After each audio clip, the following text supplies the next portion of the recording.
I want to go back to the end of Creighton and Nova on Saturday before your broadcast. How much are we underselling kind of the resolve and the back and forth in crunch time the last 5 minutes? Because there were lots of places that could have gone wrong in that building, especially after the late turnover, where you got to kind of settle it back down to even draw up an inbounds play for a final shot. Yes. I mean, just generally speaking, I think Mac even said it after the game. You go 6 of 26 from three, you turn it over 18 times, you're on the road against a team that is backs are made or big time against the wall. You got the nation's leading scorer. You know, there was a lot stacked against you there. And yeah, it's not easy when you have a turnover, pick six, dunk like that late, and then you could tell Steven lost his composure just for a second. Sometimes as a player, you want to go make up for the mistake right away. So he came and just jacked the first three he saw. And then I know there was a lot of angst over Jason Green's save, timeout. Did he have the ball? All I know is that's a really heads up play. Presence of mind. You know, I know for me on some level, you know, I never saw a replay, and I'm sincere when I say it. I never saw a replay that definitively showed that Jason Green did not have control of the ball. Mm-hmm. Now, for people to understand, a couple of years ago, they changed the rule where a player can be airborne and he can call timeout. So that part of it is like that's totally within the rules. Did he have control before his foot hit the ground? I never saw anything that showed otherwise. All I know is that's an amazing heads-up play. And then what a great set to put your two best players in a screening action. You put Ashworth in a little back pick, coming him around for the lob. You knew everybody would sink in for Kalk, and then for Ashworth to step back and have a little corner bank three. But no, you're right, Damon. The resolve, the toughness to find a way to win that game. I mean, because meanwhile, Nova has their best player kick a ball off his foot. Like that's.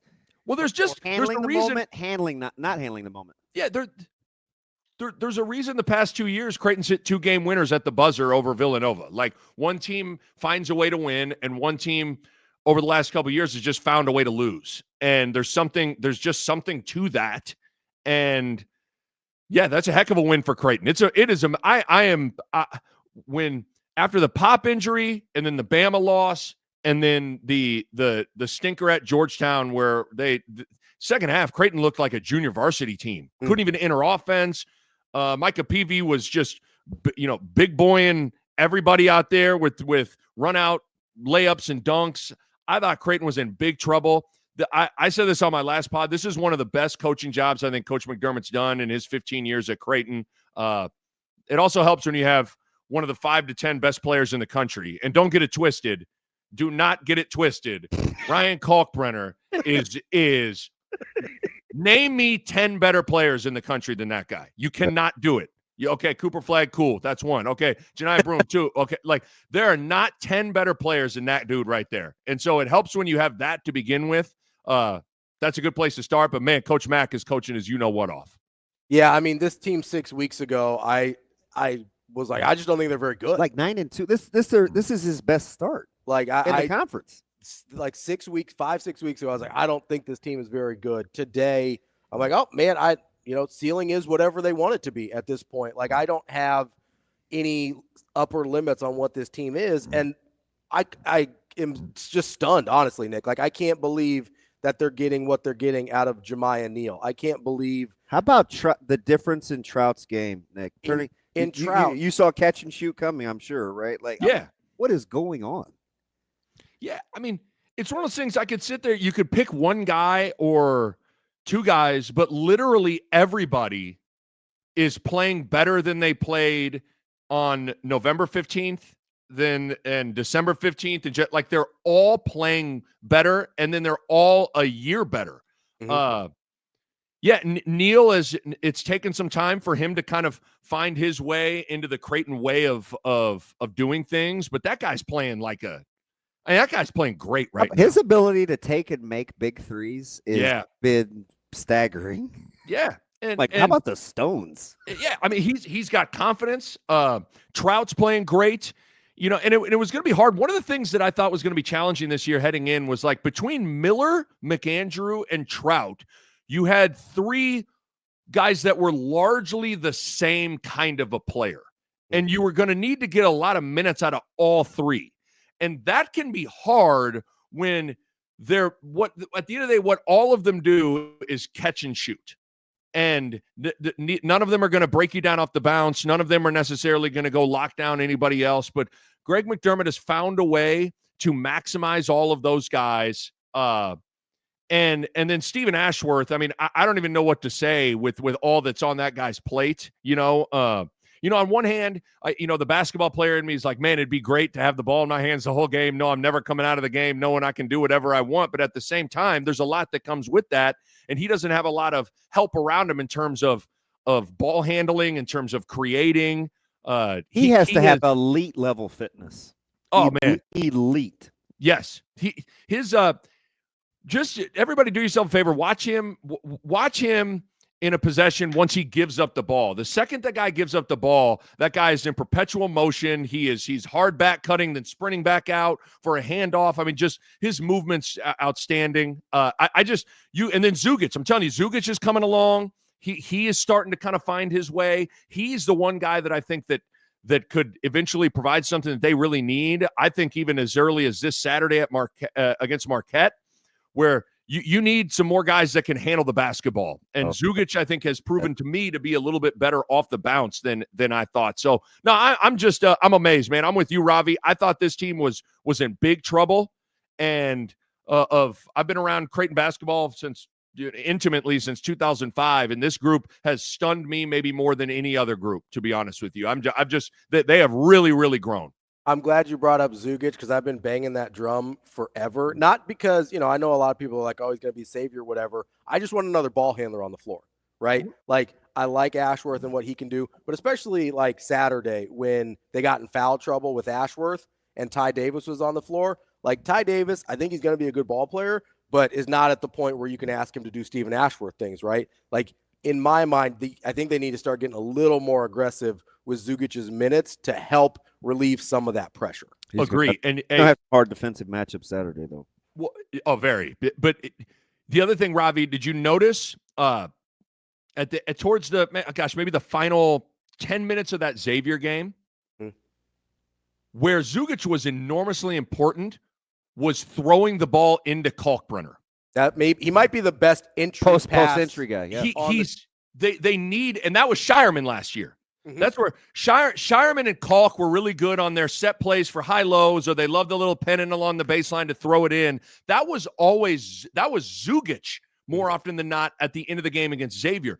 Stephen Ashworth, he's done a nice job of is he's seeing the lob better on those pick and rolls, and he's seeing the kind of throw ahead pass early in transition to Kalkbrenner. But when they get bogged down in the half court, Stephen's size can become a problem for him to throw the ball into the post. I just think Zugic, I'm totally with you, Ravi. Like, his ability to truly like handle the ball is huge, but a part of ball handling is also passing. Like the ability to create a post-entry pass or a read and to put it on time and on target. I think that's where he's also going to be vital, is throwing the ball into Kalkbrenner. So I'm totally with you, Ravi. I think Zugic is one of those guys that at some point Greg McDermott's going to have to just go, all right, he may not always be in the right place defensively. I may not totally trust him like I do. Whether it's a Mason Miller or an Isaac Trout or whoever, because they've been around me for so long. That guy gives you something that you just don't. Even how about the extra pass he made to Neal for the corner three for his back-to-back? Like he's a good passer. I think Zugic is coming, and it's exciting. How about us? 2025, we're talking about post-entry passes. Let's go. Slick, let me ask you about Nebraska, right? And you was talking, last week and going into this one, they were last in 3-point defensive percentage the last 6 games during the streak, 46% of made threes. Illinois, you saw firsthand, 10 of 42. Not sure what's going on in Oregon offensively. 5 for 20 from behind the arc. How much can we dumb this down with, Nebraska's a no-middle team. They're going to double. They sometimes triple. where you just need to look at how they're defending or who's making threes against this team if you want to do any sort of projections? Yeah, I think oversimplified, a lot of it does come down to that. I also think the quality of the shots that a team like Wisconsin got versus a team like Oregon got, in terms of not all threes are created equal, and I just think in general. Now, I thought Illinois got pretty good shots, guys. I thought they just missed them. That's not meant to take away anything early. from. Like, yes, one of early. 15, like I was like, that's a good look. He got away with 18 one. threes were pretty clean. Yeah. But I thought last night, Nebraska's urgency to guard the ball, communicate off the ball, and get to the 3-point line was outstanding. And it's funny how basketball and sports in general, we can overcomplicate it, and then sometimes it's as simple as just a couple of things: confidence collectively, effort, and then how well is your best player playing? Oh, good. Like, I mean, and I know that's not, I'm not like splitting the atom here with that level of analysis. Like, Nebraska's, they needed a shot of confidence. They got it against Illinois. They needed to play harder. They played harder against Illinois, and in particular, I thought they played really hard last night against Oregon. Yeah, Shellstead, he was dead dog tired. Yeah, Sam did a nice job on Shellstead, making him work for everything that he got. And then I think Fred has done a nice job of getting Bryce Williams on the ball more, both defensively, guarding the basketball, and he's been more aggressive and he's played better. This is his best 2-game stretch in since probably that UCLA Diamond Head Classic combination. So yeah, I mean, but you're right, Damon, to tie it all back. Like, a lot of it is going to come down to how these opposing teams shoot the three. But man, when you're confident and you play hard and your best player plays well and you play to your identity, like, those things make a difference, man. They really do.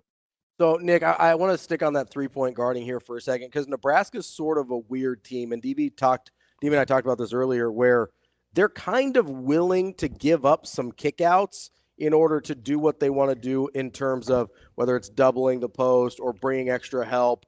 But I think there's a big difference. Like, not all open threes are created equally. An open three where you've got a guy not making a real active closeout versus a guy flying in your face as a shooter, and you can speak to this, feels a lot different, right? Like, the quality of the open three and how it's coming within your offense can pretty dramatically impact.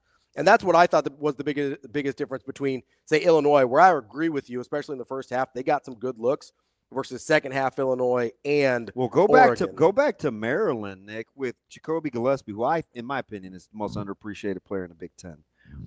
Yeah. His looks that he was getting against Nebraska, like, you were thinking, those are tough. He just was making them, and Gillespie's done that for Maryland, which I think kind of makes them dangerous. And it kind of looks similar to Shellstead and those guys. Gillespie made them. Yeah. Exactly. I mean, there are wide open threes. There's the contested ones. There's what kind of shots they're getting within the flow, where the shot came from, all those kinds of things. So it's not as simple as just grab the box score. What were the makes and the attempts from three? What did it look like? And that's the thing with Nebraska, is just because, yes, you are trapping on the baseline. Yes, you are really flooding to the ball. Yes, you are doing all those things, but that's not letting you off the hook to just not sprint out and contest, or sprint out and have a little bit of intelligence on, okay, I got two on the backside. One's TJ Bamba, one's Jackson Shellstead. Let's have a little intelligence on where we want to close out and where we want this shot to come from. All those kinds of things. So yes, I think there's no doubt that Nebraska's defense is built to take away the paint, take away post-ups, but that's also that also isn't meant to be just, hey, like, just let them cast threes. That's not how it's supposed to be at all. So I think Nebraska needs to continue to have a little bit more urgency. The other area too, and Brad Underwood talked about this, and if you look at whether it's the end of the Iowa game, a lot of the Purdue game, Nebraska where else they've struggled is they've been horrible in transition defense when things have gone awry. Always and they don't like getting cross-matched. They don't talk at times. So I think transition defense, making sure they're corralling the basketball. If they can force teams to play in the half court defensively, it's going to be important for them.